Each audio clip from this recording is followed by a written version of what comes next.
Hello students, this is chapter number 1, part 5 of corporate accounting, issue and forfeiture of share।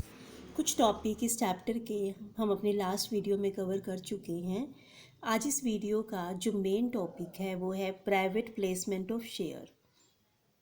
तो हम start लेते हैं। सबसे पहले तो ways for issuing of share कि एक जो कंपनी है वो अपने शेयर किस किस तरह से इशू कर सकती है। तो इसके 3 तरीके हो सकते हैं। सबसे पहला जो मेथड है private placement of share for cash. Private placement हो रही है शेयर की और वो कैश के बदले में है। मतलब कंपनी अपने शेयर पब्लिक को ऑफर नहीं कर रही है सब्सक्रिप्शन के, रादर वो अपने शेयर प्राइवेटली प्लेस कर रही है। अपने ही किसी रिलेटिव को, अपने किसी नॉन पर्सन को वो अपने शेयर सेल कर रही है, अपने शेयर दे रही है। तो वो situation private placement of share की होती है और ये फॉर कैश है। सेकंड जो केस है पब्लिक सब्सक्रिप्शन ऑफ शेयर, और ये भी फॉर कैश, कि जब कंपनी अपने शेयर प्राइवेटली प्लेस ना करके पब्लिक को इशू कर रही है और वो कैश के बदले में इशू कर रही है। पब्लिक को ऑफ़र किए जा रहे हैं, पब्लिक उन शेयर को परचेज कर सकती हैं, उन शेयर को सब्सक्राइब कर सकती है। तो वो situation public subscription of share की होती है। लास्ट केस है for consideration other than cash. इसमें ना तो शेयर पब्लिक को इशू किए जा रहे हैं और ना ही उनको प्राइवेटली प्लेस किया जा रहा है। अदरवाइज़ जो ये शेयर हैं ये किसी वेंडर को इशू किए जा सकते हैं, जिनसे हमने कोई एसेट वगैरह ख़रीदी है, किसी के बिज़नेस को परचेज़ किया है। तो बिज़नेस के लिए पेमेंट कैश में ना करके अगर शेयर की फॉर्म में की जाती है तो वो situation for consideration other than cash की सिचुएशन है। तो 3 तरह से एक कंपनी अपने शेयर इशू कर सकती है। Private placement of share, public subscription of share for cash and for consideration other than cash हो सकता है। तो हम स्टार्ट लेते हैं private placement of share for cash के साथ। प्राइवेट प्लेसमेंट ऑफ शेयर क्या सिचुएशन होती है? जब कंपनी के प्रमोटर को पूरा कॉन्फिडेंस होता है कि वो कैपिटल को अपने प्राइवेट सोर्सेज से रेज कर सकते हैं, तो वो situation private placement of share की होती है। उस केस में कंपनी पब्लिक को शेयर परचेज करने के लिए इनवाइट नहीं करती है, रादर वो अपने शेयर प्राइवेटली प्लेस कर देती हैं। अपने प्रमोटर को कर सकती हैं, अपने फ्रेंड्स को कर सकती हैं, अपने रिलेटिव को कर सकती हैं, लाइफ इंश्योरेंस कॉरपोरेशन वगैरह को कर सकती हैं, म्यूचुअल फंड की फॉर्म में हो सकते हैं, एनआरआई को कर सकती हैं। तो इस तरह से कंपनी पब्लिक को शेयर इशू ना करके प्राइवेटली अपने शेयर को प्लेस कर देती है, तो इसे हम प्राइवेट प्लेसमेंट ऑफ शेयर बोलते हैं। अगर शेयर को प्राइवेटली प्लेस किया जाता है, अगर तो कंपनी अपने शेयर पब्लिक को ऑफ़र करना चाहती है, तो उस सिचुएशन में कंपनी को एक प्रोस्पेक्टस इशू करना होता है, जिसको पढ़ने के बाद ही जो पब्लिक है, जो शेयर होल्डर है, जो पोटेंशियल जो इन्वेस्टर्स हैं, जो फ्यूचर में मनी इन्वेस्ट करना चाहते हैं, तो वो कंपनी के शेयर को परचेज़ करने या ना करने का डिसीज़न ले सकते हैं। लेकिन अगर कंपनी अपने शेयर प्राइवेटली प्लेस कर रही है तो इस सिचुएशन को कंपनी को कोई प्रोस्पेक्टस इशू करने की ज़रूरत नहीं है। रादर उस केस में कंपनी क्या करेगी, प्रोस्पेक्टस की जगह पर एक स्टेटमेंट वो बनाती है, statement in lieu of prospectus. और ये जो स्टेटमेंट होती है ये अलॉटमेंट से पहले विद इन 3 डेज़, मतलब 3 दिन पहले वो कंपनी को रजिस्ट्रार के पास फाइल करनी होती है, statement in lieu of prospectus. इस स्टेटमेंट के ऊपर डायरेक्टर्स के साइन होने ज़रूरी होते हैं, प्रॉपरली साइन होने ज़रूरी है। प्रपोज डायरेक्टर्स के साइन हो सकते हैं, ऑथराइज्ड एजेंट के साइन हो सकते हैं।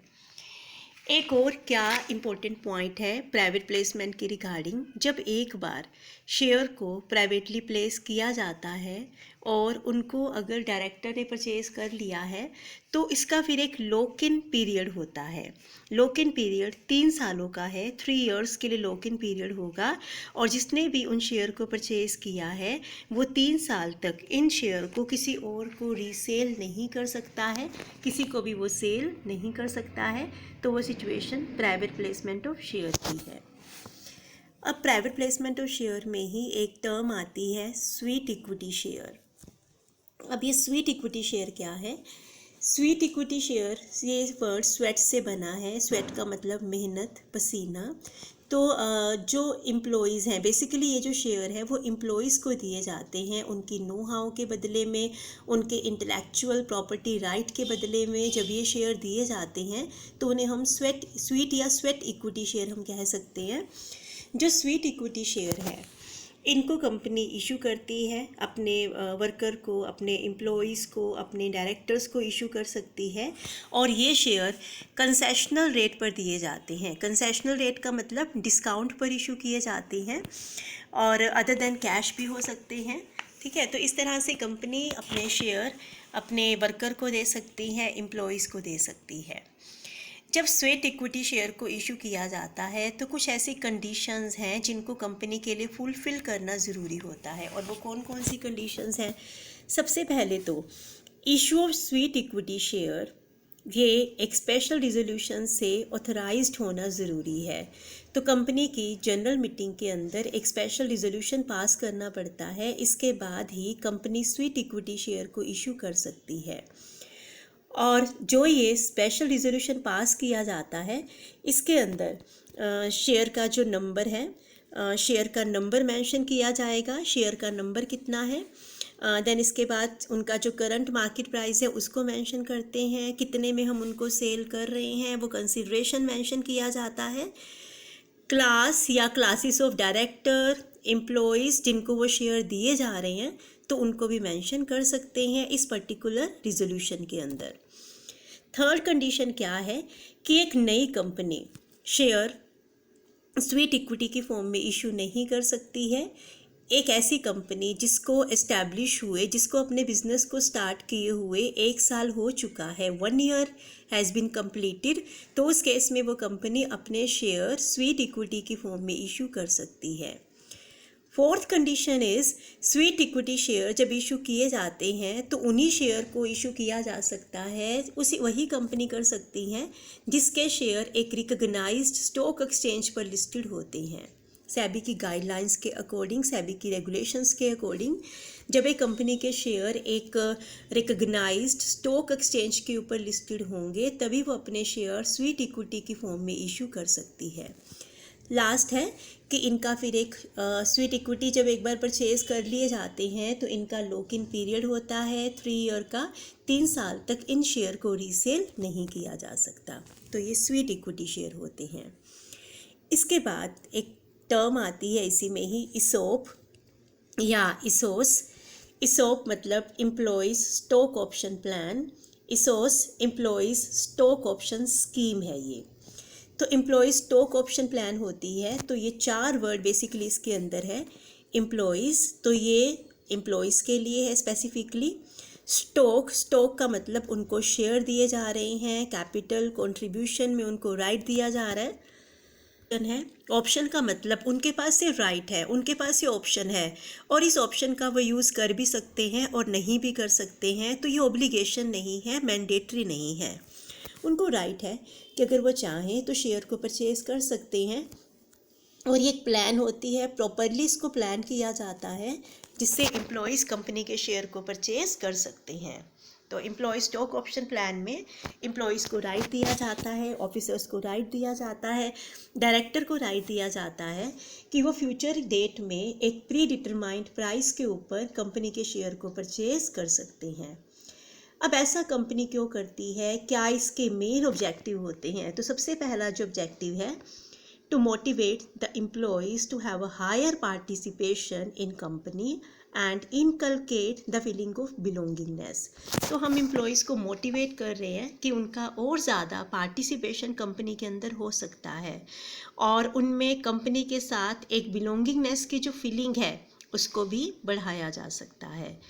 एक पर्सन अगर कंपनी का एम्प्लॉय है तो वो उतना ज़्यादा एफिशिएंटली काम नहीं करता जब वो ओनर बनने के बाद करता है, क्योंकि ओनर बनने के बाद उसको पता है कि प्रॉफिट एंड लॉस उसको बियर करने पड़ेंगे।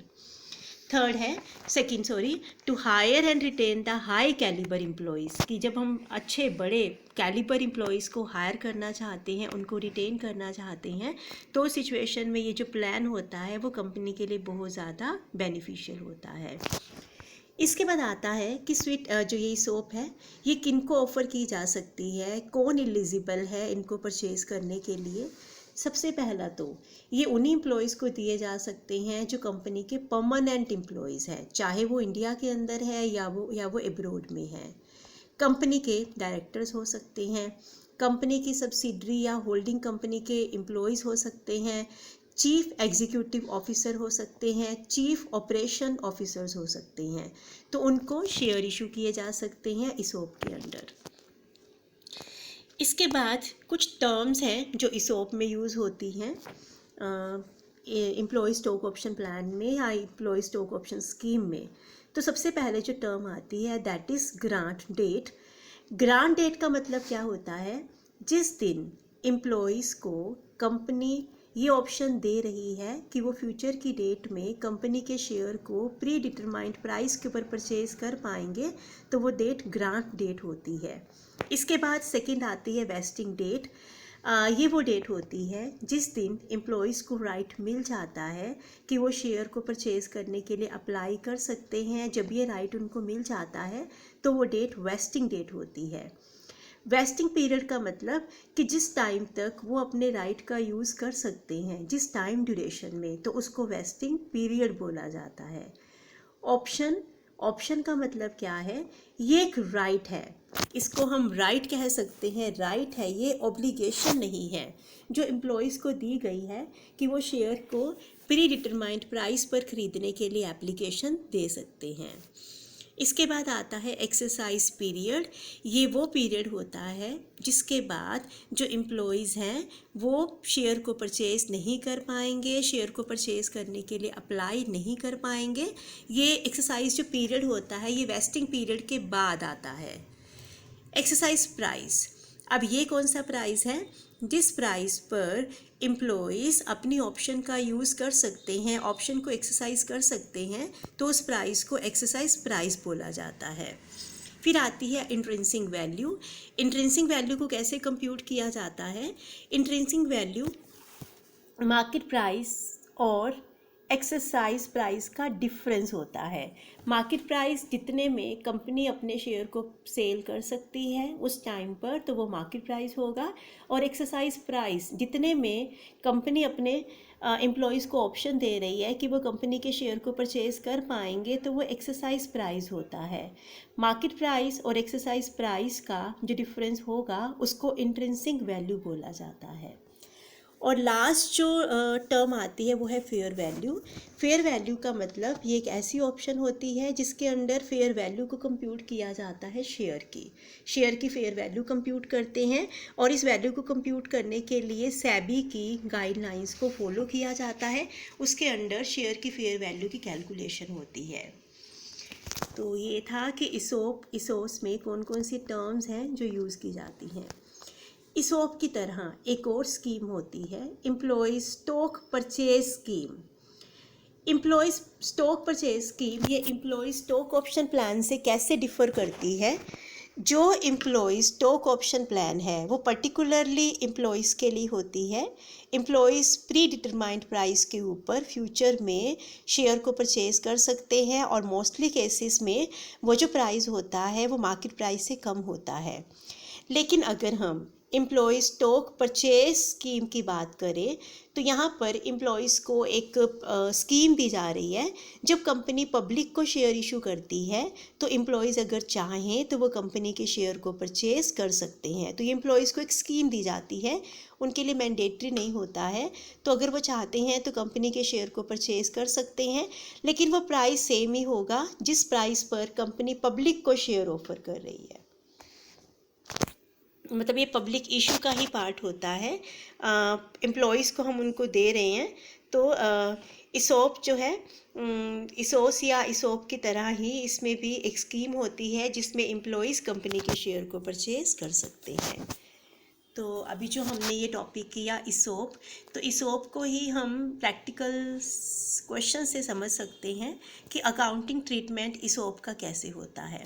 तो हम स्टार्ट लेते हैं। सबसे पहले जो फर्स्ट केस है, पहला केस क्या है, जब वेस्टिंग एक्सरसाइज पीरियड जो होगा वो एक ही अकाउंटिंग ईयर से रिलेट करता है, कि सिर्फ एक ही अकाउंटिंग ईयर की बात हो रही है जिस अकाउंटिंग ईयर में एम्प्लॉयज़ उस स्टॉक ऑप्शन प्लान का फ़ायदा उठा सकते हैं। तो इलस्ट्रेशन 1 में x company limited has equity share capital divided into equity share लिया शेयर है। इसका मतलब कंपनी के शेयर की जो फेस वैल्यू है वो 10 रुपये की है। 1 अक्टूबर 2013 को it granted 20,000 employees stock option plan at the rate of 50 per share when the market price was rupees 120 per share. The option were to be exercised between 10th December 2013 and 31st March 2014. The employees exercised their option for 16,000 shares only and the remaining option lapsed. The company closes the books of accounts on 31st March every year. Show journal entry with narration as would appear in the books of the company. तो ये question हमारे सामने है। तो इसमें क्या कहा गया है कि कंपनी के जो शेयर हैं वो 10 रुपये के शेयर में डिवाइडेड है। इसका मतलब कंपनी के शेयर की फेस वैल्यू 10 रुपये की है। 1 अक्टूबर 2013 को कंपनी अपने एम्प्लॉयज़ को ऑप्शन दे रही है। तो जिस दिन कंपनी अपने एम्प्लॉयज़ को ऑप्शन देती है तो वो डेट ग्रांट डेट होती है। इसका मतलब ग्रांट डेट क्या हुई? 1 अक्टूबर 2013 है। अब कितनी ऑप्शन दी जा रही है? वो 20,000 शेयर के लिए है और ऑप्शन कितने प्राइस पर है? 50 रुपीज़ पर है। तो 50 रुपीज़ का प्राइस एक्सरसाइज प्राइस होगा और उस केस में मार्केट प्राइस कितना है? 120 का है, तो मार्केट प्राइस 120 का हुआ। ऑप्शन का जो टाइम ड्यूरेशन है वो 10 दिसंबर से लेकर 31 मार्च 2014 तक का हो सकता है। इसका मतलब जो एक्सरसाइज पीरियड होगा वो 10 दिसंबर 2013 से 31 मार्च 2014 तक का है। अब जो उन्होंने ऑप्शन ली है वो 16,000 शेयर के लिए ली है। That means option exercise 16,000 share हो जाएंगी। 20,000 की ऑप्शन कंपनी ने अपने एम्प्लॉयज़ को दी थी, जिसमें से 16,000 ऑप्शन को एक्सरसाइज किया गया। 4,000 ऑप्शन का लैप्स हुआ, तो जो 4,000 ऑप्शन का लैप्स हुआ वो ऑप्शन लैप्स्ड में चली जाएगी। तो ये क्वेश्चन हमारे सामने है। अब आप इसका अकाउंटिंग ट्रीटमेंट कैसे करेंगे, बुक्स में आप कैसे दिखाएंगे? तो क्वेश्चन के अंदर ये हमारे सामने जर्नल एंट्रीज हैं एक्स लिमिटेड की बुक में। देखो, सबसे पहले तो ना हमें वैल्यू ऑफ ऑप्शन निकालनी पड़ती है, इंट्रिंसिक वैल्यू निकालनी पड़ती है। तो इंट्रिंसिक वैल्यू का फॉर्मूला मैंने अभी आपको बताया था कि हम मार्केट प्राइस में से एक्सरसाइज प्राइस को माइनस कर देते हैं और इसको हमें नंबर ऑफ ऑप्शन से मल्टीप्लाई करना है कि टोटल कितनी ऑप्शन जो है हम अपने एम्प्लॉयज़ को दे रहे हैं। तो क्वेश्चन के अंदर मार्केट प्राइस 120 का गिवन है और जो एक्सरसाइज प्राइस है वो 50 रुपीज़ का है। तो 120 माइनस 50 70 का हुआ। इसको हम 20,000 से मल्टीप्लाई करेंगे तो 14 लाख रुपीज़ की ऑप्शन हम अपने एम्प्लॉयज़ को दे रहे हैं। तो ये जो ऑप्शन है वो कब ग्रांट की गई? 1 अक्टूबर 2013 को। तो जब ये ऑप्शन ग्रांट की जाएगी तो इसकी एंट्री हम ग्रांट डेट को ही करेंगे। हम एक तरह से प्रोविज़न क्रिएट कर रहे हैं क्योंकि हम एक नॉन लाइबिलिटी है, क्योंकि हम अपने एम्प्लॉयज़ को कम प्राइस के ऊपर अपने शेयर दे रहे हैं, तो एक तरफ से तो वो कंपनी के लिए लॉस हुआ। तो 1 अक्टूबर 2013 को इस प्रोविज़न को क्रिएट करने के लिए कंपनी जो एंट्री पास करेगी, employees compensation expense account debit to employees stock option outstanding account, employees compensation expenses account debit to employees stock option outstanding account. तो ये फर्स्ट एंट्री की जाएगी 14 लाख। इसमें हम क्या कर रहे हैं कि एक प्रोविज़न को क्रिएट किया जा रहा है, तो 14 लाख का वो प्रोविज़न हमने क्रिएट किया। अब जो एंट्री हमें पास करनी है, जब ऑप्शन को एक्सरसाइज किया गया, जो एक्सरसाइज पीरियड था, तो उसमें हम जर्नल एंट्री पास करेंगे 10 दिसंबर 2013 से 31 मार्च 2014। एम्प्लॉयज़ ने 16,000 में शेयर को टेक ओवर की, 16,000 शेयर की ऑप्शन को लिया है और 50 रुपीज़ में। इसका मतलब कंपनी के पास जो शेयर आएंगे तो बैंक अकाउंट डेबिट में 16,000 इंटू 50 हम करेंगे तो 8 लाख होगा। अब क्योंकि 120 का शेयर है और हम उसको 50 रुपीज़ में दे रहे हैं, तो ये 70 का कंपनी के लिए लॉस हुआ और लॉसेस हमेशा डेबिट होती हैं। इन लॉसेस को हम कवर कहाँ से करेंगे? इसके लिए जो हमने ग्रांट डेट पर प्रोविज़न क्रिएट किया था, तो वहाँ से इस लॉस को कवर किया जाएगा। जब हमने प्रोविज़न क्रिएट किया था तो हमने employee stock option outstanding account को क्रेडिट किया था, और इसको यूज़ करते टाइम फिर employee stock option outstanding account को डेबिट किया जाएगा।